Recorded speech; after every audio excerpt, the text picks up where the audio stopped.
China and the ASEAN must enhance dialogue and remove interference to focus on cooperation, which is the most realistic choice of strategy. China and the Association of Southeast Asian Nations chart a new course of cooperation and diplomacy. Hello, I'm Arnold Naidu in Washington, D.C., and this is The Heat.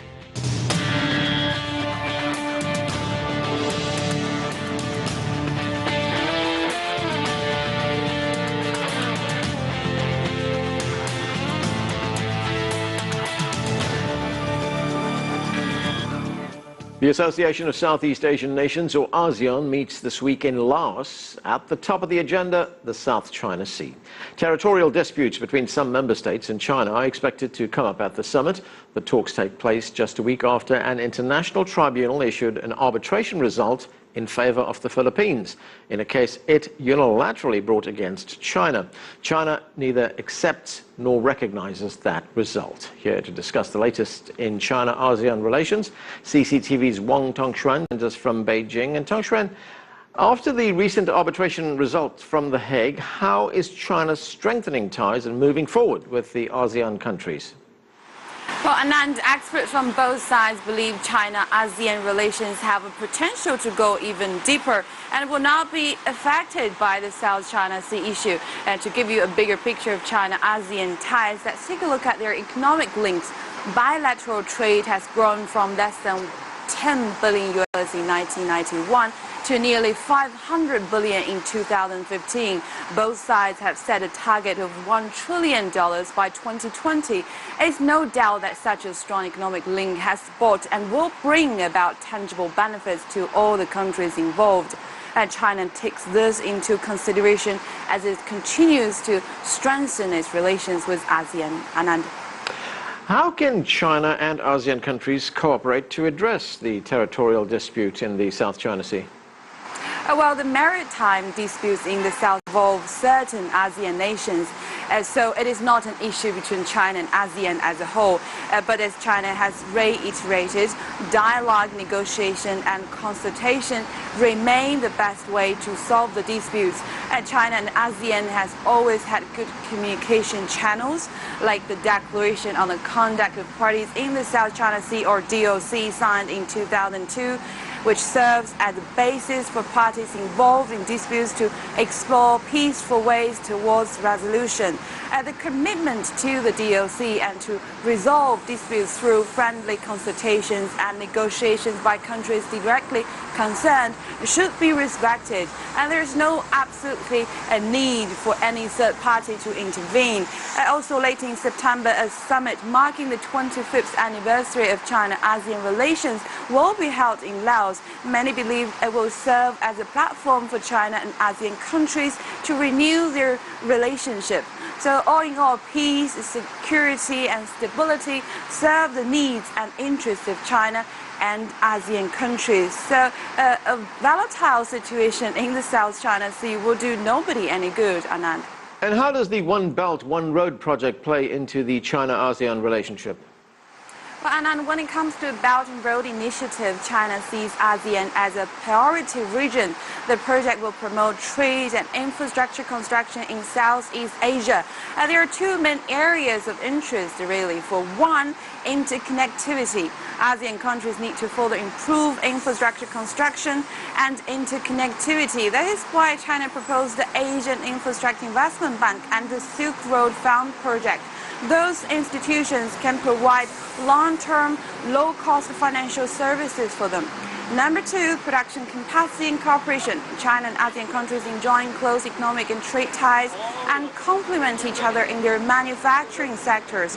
Both sides can jointly build industrial parks in ASEAN countries and attract Chinese investment. And this builds up regional supply in domains while elevating the status of China and ASEAN in global industrial distribution. Anand. Okay, thank you. That's CCTV's Wang Tongshuan reporting from Beijing. Joining us now from Beijing, Victor Gao is a Chinese international relations expert and director of the China National Association of International Studies. From Singapore, Li Mingjiang is a professor of international studies at Nanyang Technological University. With me in the studio, Saurabh Gupta is a resident senior fellow at the Institute for China-America Studies, a Washington, D.C. think tank. And via Skype from Penang, Malaysia, Aisan O is the principal advisor of the Pacific Research Center in Malaysia. Thanks to all of you for joining us. Victor, there are several countries belonging to ASEAN which have territorial disputes with China in the South China Sea. Now we have this arbitration result announced by the PCA, the Permanent Court of Arbitration. Will it have any effect, do you think, on China-ASEAN relations? First of all, China-ASEAN relations are very important. ASEAN is increasingly important as a trade partner, but also ASEAN is playing increasingly important political role in addition to trade and economic role. China-ASEAN relations have to be further improved, and the free trade agreement between China and ASEAN need to be fully implemented for the benefit of China and ASEAN. It is true that between China and several ASEAN member states in their respective manner, there are territorial disputes, but it's not surprising. If we look at the world today, there are many pairs of territorial disputes in different parts of the world. Whenever you have a dispute involving territory, the best way forward is always for the two claimants to sit down, look at each other into the eye, engage in diplomacy and negotiation, and come up with a mutually acceptable solution. For any party to bring the case unilaterally without the consent of the other party, either to a court or arbitration tribunal, is not productive. And in this particular case involving China and the Filipino dispute, there were mechanisms and commitments both on the part of China and the Philippines for mutual discussion. There is this code of conduct between China and the ASEAN member states for resolving the disputes in the South China Sea and conducting themselves according to the best practice. So from the Chinese perspective, it is wrong for the Philippines to bring this case without China's consent to an arbitration, and China has declared that the arbitration award announced in The Hague on July the 12th as a piece of scrap paper. And China is not the first country, and China will not be the last country in the world to completely disregard illegal or illegitimate ruling like this. The United States did that several years ago. Other countries have done so on many occasions. Even a small country like Iceland stood up and refused to implement an award from a similar body like the Tribunal for Arbitration. So I would say the rest of the world should not be surprised if China will stand firm on principle to defend its sovereignty and territorial integrity in the South China Sea and completely disregard this ruling. Mingjiang, let's look at Singapore. It has no claims in the South China Sea, and it's also enjoyed a very close bilateral relationship with China. Given that, is Singapore in a good place to promote the relationship between ASEAN and China? Well, to answer your first question, I think the arbitration has created a small negative factor in ASEAN-China relations. This is so because ASEAN, in a way, is trying to work on integration, and this includes the political and security community. And some ASEAN member countries who are claimant states in the South China will try to use ASEAN as a platform to put pressure on China. And China, in response, will put pressure on some ASEAN countries that are close to China and try not to allow ASEAN as a grouping to play any bigger role in the South China Sea security management. And you will see also external powers working on ASEAN and some ASEAN countries. So ASEAN will constantly face this from all parties. And in a way, it will be a negative factor in ASEAN-China relations because it creates a lot of uncertainties. And from time to time, whenever ASEAN says something, and China will be unhappy, but when ASEAN doesn't say anything, other parties will be unhappy. So it actually creates some complication in ASEAN-China relations. And Singapore, like many other countries in the region, the non-claimant states, Southeast Asia, do not take a side on the sovereignty issue. Rather, small non-claimant states in the region and try to work with China and other powers in the security management arena in the South China disputes. And they have tried to work with China to create norms and rules to manage in the South China Sea, but of course it's very difficult. Aishan, we have Malaysia, which has claims in the South China Sea, and some of these claims overlap Chinese claims in the same region. But despite that, these two countries have enjoyed very good relations. They've cultivated a very close relationship, and there's been increased economic cooperation between the two countries. What is Malaysia's approach to resolving territorial disputes with China? Well, Malaysia traditionally adopts a more comprehensive approach. Some other commentators would call it a more nuanced approach, but I would call it comprehensive because the overall relations between Malaysia and China remains quite good.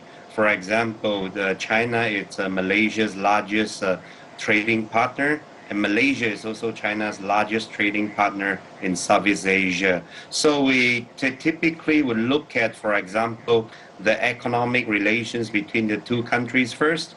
And for a very long time, the disputes over territories in South China Sea, for example, between Malaysia and China, it has always been put on a sort of a back burner. However, in recent years, for various reasons, this sort of disputes, this sort of tensions has risen, and Malaysia tried to act with restraint. For example, when there were encounters in disputed territories, we will often play it down unless sometimes when it gets more frequent and so on, then perhaps you voice certain statements, but very soon we will then proceed with China in some other forms of economic cooperations. We try to look at the broader picture, and we try to, for example, adhere to, I think broadly what the late Chinese leader has propounded about 30 years ago, namely to set aside the disputes for the moment and looking forward to a joint development of the disputed areas. That, I think, is also a principle which Malaysia holds quite dear to. Saurabh, clearly there are tensions in the region. To what extent has the United States pivot to Asia, as it's sometimes called, or rebalancing strategy, contributed to raising those tensions? The rebalance strategy has added to those tensions. It has compounded those tensions because the U.S. very publicly wanted to show that it was part of the region. It had always been part of the region and had not gone anywhere. But because of the distractions in Iraq and in the Middle East, it wanted to show that we are back in the region. And that gave a sense that the United States would be engaged. But the problem has been that the disproportionate focus of the pivot has been on the security and on the military side. It has not been an all-encompassing engagement with ASEAN, as many in the US themselves would have liked to, frankly. So it has mostly been through the security military lens. So the pivot is also about economic interests. It is about economic. It is about engaging Asia, the Asia-Pacific and the ASEAN countries in a comprehensive manner, so that the US is seen as being a political guarantor also to the stability of the Asia-Pacific region, not just a security guarantor. But the pivot was fleshed out for reasons to refocus on Asia, but it was not fleshed out in any particular detail as such what those security elements would be. And so those elements can be dramatized and are not well communicated, and so that gives an impression that this is mostly just a security focus, which end of the day aimed at either containing China or managing China. The US needs to have gotten its communications much better, and of course a disproportionate amount of the focus of that pivot has happened in Southeast Asia and the South China Sea, which has been a flashpoint, and so that has just compounded tensions. So the US needs to communicate better and also not get too engaged in areas where it does not have more than just its basic interests involved. And in the South China Sea, beyond navigation, I don't see what the real particular interests are with regard to in that area. And the U.S. needs to get this right. Right. Victor, what is your view on that? Has the U.S. policy, this pivot to Asia, has it raised tensions? Well, first of all, over the past several years, the United States has been talking a lot about pivoting back to Asia. Let's pause a moment and ask ourselves, when did the United States pivot out of Asia? It was in the 1970s when the United States was defeated in Vietnam. And it was in the 1980s when the United States was driven out of Clark Air Base as well as the Subic Naval Base in the Philippines. And in between, for example, ever since the United States pivoted out of Asia until they decided to pivot back to Asia, what happened?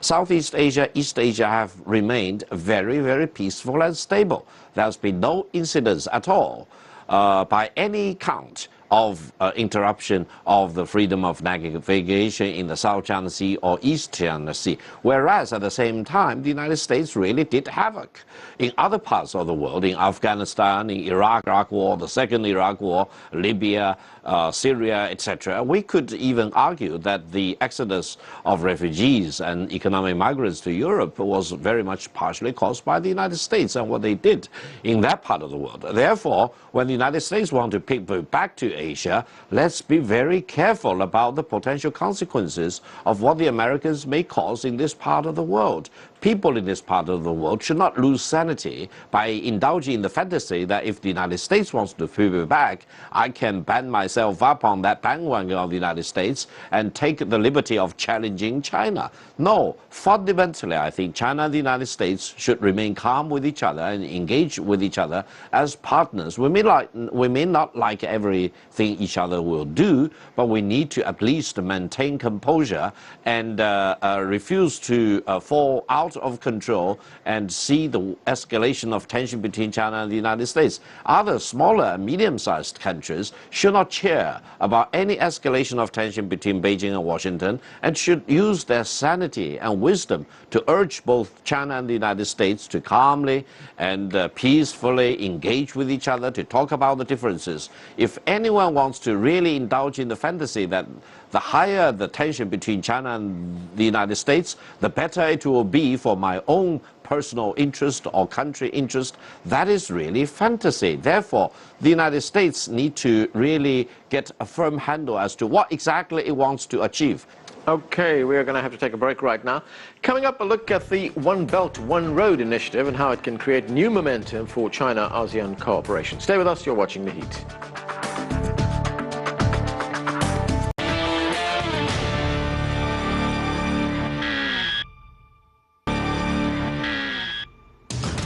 Welcome back. We're talking about China's relations with Southeast Asian nations, also known as ASEAN. Still with me, Victor Gao is an international relations expert. Li Mingyang is a professor at Nanyang Technological University. Saurabh Gupta is with the Institute for China-America Studies. And Aisan Oh is with the Pacific Research Center. Let's go to Mingyang in Singapore. When we look at China's big regional economic initiative, the One Belt, One Road plan, we see that it's involved in many countries, of course, in the region. Let's look at Singapore as an example. Singapore and China are involved in a major transport project. That's the Singapore-Kunming rail link. How indicative are development projects like that of what China is trying to do in promoting regional peace and stability in the region? Well, the One Belt, One Road initiative, but for the Southeast Asia region, the 21st Maritime Silk Road initiative is very attractive to many countries in the region. And we've heard a lot of positive comments and responses to the Chinese initiative. And certainly every country in the region understands that this is going to benefit their economic development, especially in the long run, because infrastructure developments in Southeast Asia, in many countries in the region, are still quite backward. And Singapore, like many other ASEAN countries, are quite interested in the One Belt, One Road. Not only the Kunming, Singapore railway transport network, but also you have many more projects going on between Singapore and China. For instance, this new government-to-government initiative, the Singapore-Chongqing connectivity initiative. This is a fairly big project. Many other ASEAN countries have similar policy plans or infrastructure projects with China. And in the long run, the One Belt, One Road, especially the Maritime Silk Road program, will make progress over the years. But there's one issue I think we need to keep in mind. For the maximization of economic interests from this Maritime Silk Road initiative, it's always better to implement it or carry it out through multilateral fashion, meaning that China and ASEAN as a group to work together on this initiative. But so far, what we have seen is a lot of projects are undertaken bilaterally between China and individual ASEAN countries. And this is really a regret because if you're talking about like connectivity, for instance, ports, it's always better to have all the major ports in China and ASEAN to be connected, but bilateral cooperation wouldn't maximize that kind of economic benefits. Okay, Aisan, Malaysia is also working closely with China on development projects under the umbrella of the Maritime Silk Road Initiative. For example, we have that port project in the Malacca Straits. Can you tell us more about that? Well, I think the ports between China and Malaysia, these are indeed like the forerunners for the Belt and Road Initiative. Despite differences in South China Sea, for example, Malaysia and China, they work very closely in terms of pairing up their various ports. I think up to now there are at least, for example, 6 ports in Malaysia and at least 6 other sister ports in China. They are being paired together. The particular project which you mentioned in Port Klang along Malacca Strait, and then on the other side of the Malay Peninsula, you have the Kuantan port, which is similarly being built. So I think Malaysia is indeed a forerunner in terms of working with China very closely and on maritime issues. I mean, we are talking about ports, we are talking about various type of maritime cooperative activities. And we hope that, for example, by having closer relationship with China, especially economically, then indeed the tension in South China Sea, at least between Malaysia and China, could be tamed down a little bit. Malaysia, I think, can play an even bigger role for China in terms of the Belt and Road Initiative. For example, if China were to reach out to countries in, for example, the Middle East, Malaysia as a predominantly Muslim populated country would have very special relations with those countries. So if China, for example, typically a China business, if they pair up with the Malaysian counterparts and go into the Middle Eastern market, I think that will indeed save them a lot of efforts. So I think this particular initiative, the Belt and Road Initiative, I think it could indeed enhance the relations between China and various Southeast Asian countries. Saurabh, does the United States see the One Road, One Belt development strategy as a competitor in a way to its own development initiative, which is the Trans-Pacific Partnership? Not a direct competitor with the TPP agreement, but it has seen One Belt, One Road, unfortunately, as well as the Asia Infrastructure, AIIB, Infrastructure Bank, as a competitor. It should not have in the first place. These are positive-sum games which benefit everybody.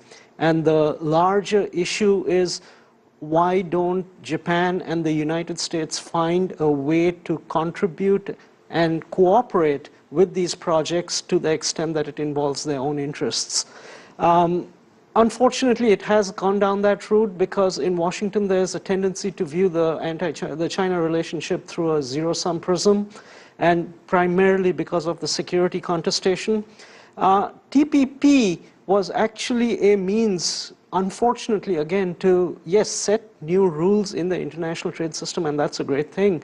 But China is willing and ready and capable of sitting within TPP and framing those rules in cooperation with the United States. After all, Vietnam is a member of TPP. Malaysia is a member of TPP.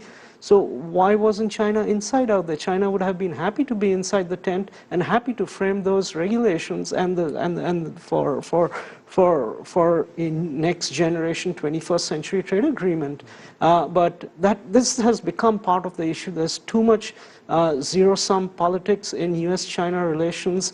And particularly on the US side, they need to have a clear view on the areas definitely where there are win-win positive sum outcomes and pursue those and not reflexively just treat everything as a matter of competition. All right, Victor, when we look at these disputes over territory in the South China Sea, does it in any way place obstacles on the development of, China's 21st century maritime Silk Road initiative, the One Belt, One Road initiative? And one other part to my question is, the other side of that is, can initiatives like One Belt, One Road actually promote peace and stability in the region?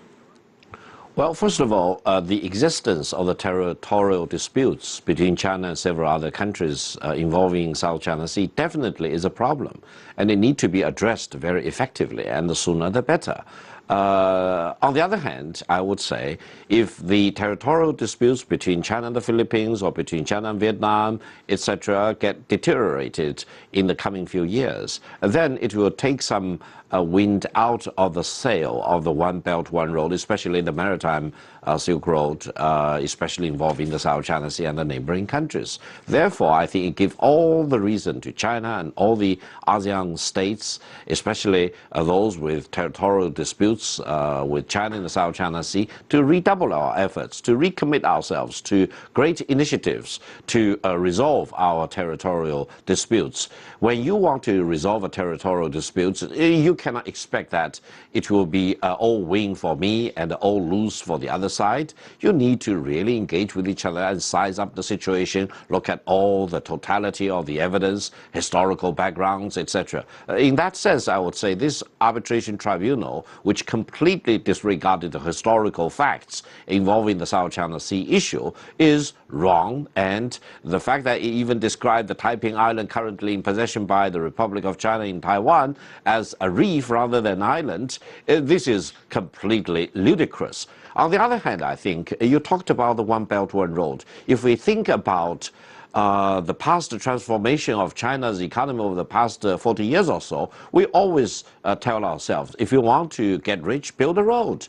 Get connected within your province, get connected within China, get connected between China and the rest of the world. That's the time when we want to share our experience, the track record with our neighboring countries. We tell them, if you build up your roads, your infrastructure, your connectivity, seaports, airports, high-speed railways, etc., then you will be in a better position to make economic development and achieve a high level of living standards. And we can work together on the common development, and China is eager to work together with the Filipinos, with the Indonesians, the Malaysians, the Myanmars, the Laos, the Vietnamese.